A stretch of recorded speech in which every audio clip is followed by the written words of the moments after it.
ओरिन को जैसे ये बात समझ में आती है कि सियोजून ने सुसाइड नहीं किया था बल्कि उसका मर्डर हुआ था, ओरिन सियोजून से कहती है कि मेरी बात ध्यान से सुनो, अब से कुछ दिनों में तुम मरने वाले हो।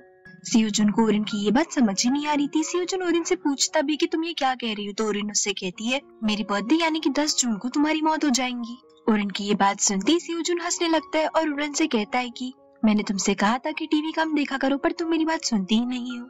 सियोजून का बर्ताव देख ओरिन उसे समझाते हुए कहती है कि मैं जानती हूँ कि ये बात मानना तुम्हारे लिए बहुत मुश्किल है, पर मेरा यकीन करो, जो मैं कह रही हूँ वो बिल्कुल सच है और अब से कुछ ही दिनों में तुम्हारा मर्डर हो जाएगा। ओरिन सियोजून को ये भी समझाती है कि मेरे बर्थडे के दिन तुम अपने हाथ की नस काट लोगे, पर अगर तुम्हारा लेफ्ट हैंड इंजर्ड है तो तुम अपने राइट हैंड की नस कैसे काट सकते हो, जबकि तुम अपना लेफ्ट हैंड हिला भी नहीं सकते हो। ओरिन के इतना समझाने के बाद भी सियोजून को उसकी बातें मजाक ही लग रही थी। ओरिन फिर से सियोजून को समझाने की कोशिश करती है, पर तभी दोसू वहाँ पर आ जाती है और उन दोनों की कन्वर्सेशन को बीच में इंटरप्ट कर देती है। दोसू को देख सियोजून अपनी क्लास में फिर से चला जाता है और ओरिन को भी दोसू के साथ अपनी क्लास में लौटना पड़ता है। क्लास में बैठकर ओरिन पूरा टाइम यही सोच रही थी कि आखिर सियोजून को किसने मारा होगा। ऐसे ही सोचते सोचते ओरिन की शक की सुई किमियो की तरफ जाती है, क्योंकि किमियो को सियोजून से पहले से ही प्रॉब्लम थी। क्लास के बाद ओरिन के सारे दोस्त बाहर घूमने का प्लान बनाते हैं, पर ओरिन को इस प्लान में बिल्कुल भी दिलचस्पी नहीं थी, क्योंकि ओरिन का पूरा ध्यान तो बस सियोजून पर ही था। दोसू, योंग और युनसोंग जब आपस में बात कर रहे होते तो मौके का फायदा उठाते हुए ओरिन सियोजून को उन तीनों से थोड़ा दूर ले जाती है और उससे कहती है कि तुम्हें नहीं लगता हमें कोई ऐसी जगह पर जाना चाहिए जहाँ पर आसपास कोई भी ना हो। ओरिन की ये बात सुनकर सियोजून शॉक हो जाता है और ओरिन से चिल्लाते हुए कहता है कि तुम ऐसी जगह पर क्यों जाना चाहते हो जहाँ पर हमारे अलावा और कोई भी ना हो। सियोजून की आवाज सुनकर योंग, दोसू और युनसोंग हैरानी के साथ ओरिन की तरफ देखने लगते हैं। योंग तो ओरिन से ये भी कहता है कि वक्त के साथ तुम्हारी सोच कितनी खराब होती जा रही है, और दोसू तो ओरिन को धमकी भी देती है कि अगर तुम बीच में से सियोजून के साथ कहीं चली गई तो मैं तुम्हें जिंदा नहीं छोड़ूंगी। दोसू और योंग ओरिन और सियोजून का हाथ पकड़ के अपने साथ ले जाते ताकि वो दोनों बीच में से ही कहीं गायब ना हो जाए। हैंगआउट स्पॉट पर पहुंचकर दोसू, योंग, युनसोंग और सियोजून नूडल्स लेने जाते हैं। उन सब के टेबल से दूर जाती ओरिन सोचने लगती है कि उसके पास में अब सिर्फ 4 फोटोज बची है और उन 4 फोटोज के जरिए वो सियोजून की मौत का पूरा सच नहीं जान पाएंगी, तो सब कुछ जानने के लिए उसे कुछ न कुछ तो करना ही पड़ेगा। सियोजून को बचाने के लिए ओरिन सियोजून की बैग से और भी फोटोज निकाल लेती है और सोचने लगती है कि अगर मैं इन फोटोज में से एक फोटो जला दूं तो क्या मैं फिर से पहले के समय में जा पाऊंगी। दरअसल ओरिन ऐसा इसलिए सोच रही थी क्योंकि जिस फोटो को जलाया जाता है ओरिन उस फोटो के खींचने के एक दिन पहले ही टाइम ट्रैवल कर सकती है। यानी कि फॉर एग्जाम्पल अगर फोटो 30 मई को खींची गई है तो ओरिन उसी खींची गई फोटो के जरिए 29 मई को टाइम ट्रैवल कर पाएंगी। Getting back to the scene, Orin Seojun की एक पिक्चर चुरा लेती है और सुपरमार्केट में जाकर शॉपकीपर से लाइटर मांगने लगती है, पर शॉपकीपर ओरिन को लाइटर देने से मना कर देता है क्योंकि ओरिन अब भी एक माइनर थी। ओरिन जब उस शॉपकीपर से बहुत रिक्वेस्ट करती है तो वो शॉपकीपर ओरिन को एक माचिस का डब्बा दे देता है। दूसरी ओर सियोजून और बाकी लोग जैसे ही नूडल्स के साथ वापस लौटते हैं तो वो देखते हैं कि ओरिन अपनी जगह पर मौजूद नहीं है। सियोजून ये बात भी नोटिस करता है कि उसकी बैग की चेन खुली हुई है। ये सब देख सियोजून वॉशरूम का बहाना बनाता है और ओरिन को ढूंढने चला जाता है। ओरिन उस फोटो को माचिस के जरिए जलाने की कोशिश भी करती है पर माचिस जल ही नहीं रही थी। तभी सियोजून आकर ओरिन को पीछे से टोक देता है और ओरिन डर की मारी उस फोटो और माचिस को अपने पीछे छुपा लेती है।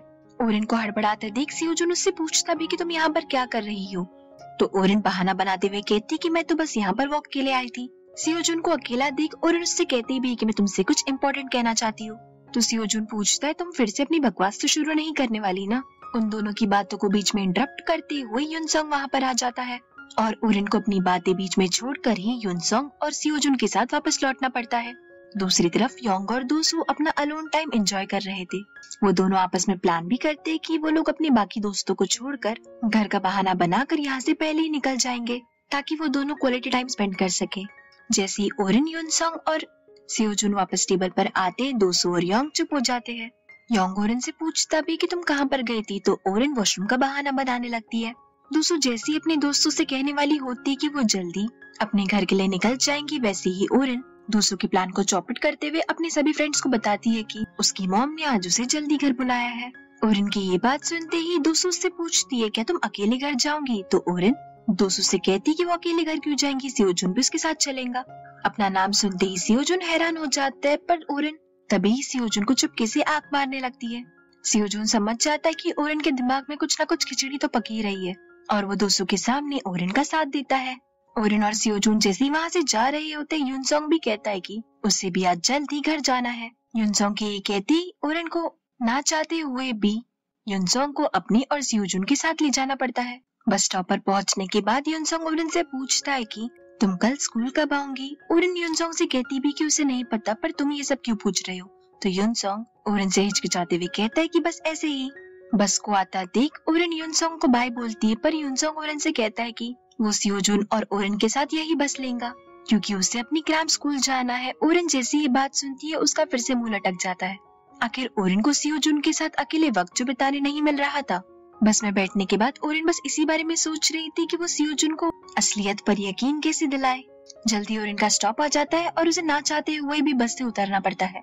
बस के अंदर युनसोंग अपनी बैग में से गिफ्ट निकालता है। युनसोंग की शक्लें देखकर ऐसा ही लग रहा था कि वो ये गिफ्ट ओरेन के लिए लाया था, पर उसे दे नहीं पाया। युनसोंग के एक्शंस देखकर हमें साफ साफ समझ में आता है कि युनसोंग ओरेन को कितना पसंद करता है और शायद युनसोंग को ओरेन की सियोजून के साथ नजदीकियां भी पसंद नहीं थी।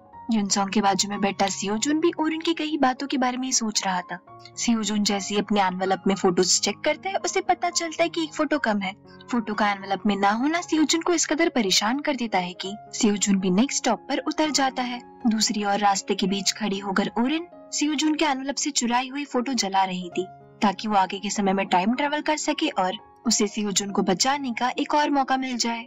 ओरेन की जलाई हुई फोटो आधी से ज्यादा जल जाती है, पर फिर भी ओरेन टाइम ट्रेवल नहीं कर पाती।